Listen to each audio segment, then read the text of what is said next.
del régimen de los hermanos Castro y de la historia oficial impuesta por ellos a lo largo de 49 años, desde la perspectiva del humor.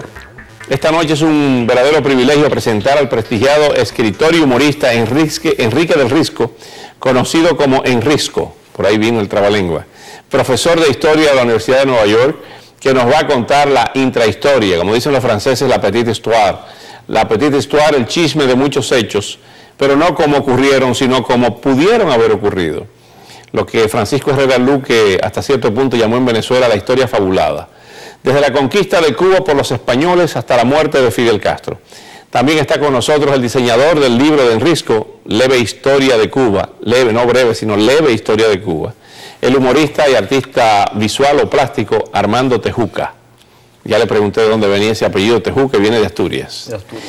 Gracias a Enrique del Risco, un apellido muy artístico, porque hay del Risco como el gran poeta desaparecido de tiempo, a los 32 años, René del Risco y Bermúdez, ¿no?, de San Pedro de Macorís.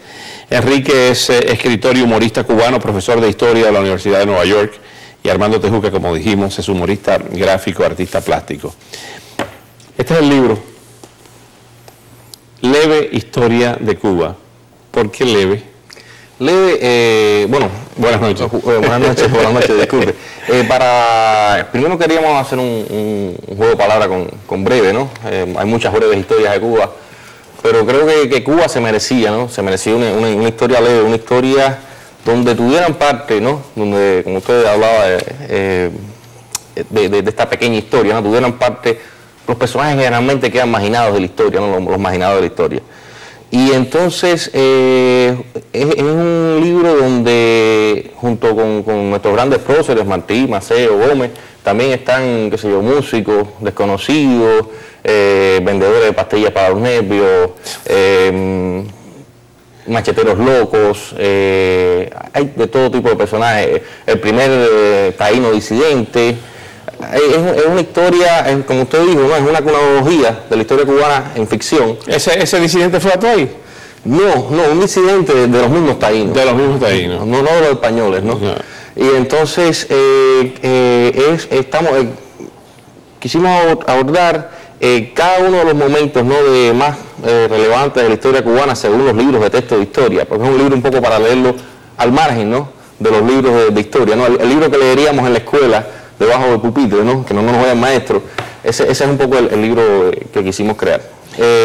Y entonces, justamente, leve en oposición a lo grave, ¿no? Siempre que se habla de historias, los cubanos somos muy leves en general, pero a la hora de hablar de historia nos ponemos graves, y esa gravedad muchas veces nos ha llevado a lugares que ahora no nos gustan, ¿no? Tomarse muy en serio. Sí, nos hemos tomado muy en serio ciertos momentos de la historia. Y esa seriedad de algún modo nos ha conducido a esto que hay ahora, ¿no? Y fue un libro surgido en los 90 que empezó, digamos, una campaña demagógica nacionalista en Cuba, y un poco fue una reacción contra ese nacionalismo, que esa reacción ha tenido muchas manifestaciones, sobre todo en ensayo, pero muy pocas en la ficción, y quisimos hacer un libro de ficción. Eso lo empezamos a hacer en el año 93. Y hablo en plural, no por modestia, que los autores somos dos, y el otro todavía vive en Cuba. Nos referimos a Francisco García González. Exactamente. Y entonces nació en Caimito de Guayabal, ¿no? En Caimito nació. Y vive ahí todavía. Y vive ahí todavía. Y entonces yo le recomendaría que se mudara. Y entonces hicimos... ¿No ha querido salir de Cuba? No. ¿Cómo has interpretado, o cuáles problemas, o cuál es su situación luego de estas publicaciones? Definitivamente hemos dicho varias veces en este programa que si las dictaduras o los regímenes totalitarios no implicara desgarramiento familiar, fractura familiar, separación, desarraigo, neurosis, etcétera, etcétera, etcétera, muerte, muchas veces en el caso de los fusilamientos, si no fuera por todas esas partes verdaderamente dramáticas, fuera cómica, fuera muy cómica la dictadura. Claro. Por ejemplo, el hecho de quererse tomar muy en serio y tipificar muchas veces el humor como diversionismo ideológico, ser apátrida o vendepatria por el hecho de tomar una serie de actitudes o de ideas exógenas, como llaman. Nos recuerda una vez, y lo hemos dicho varias veces también en este programa, una figura del Código Penal dominicano, que era ideas foráneas. O sea, juntarse con un extranjero, tener ideas foráneas, usted va preso por eso.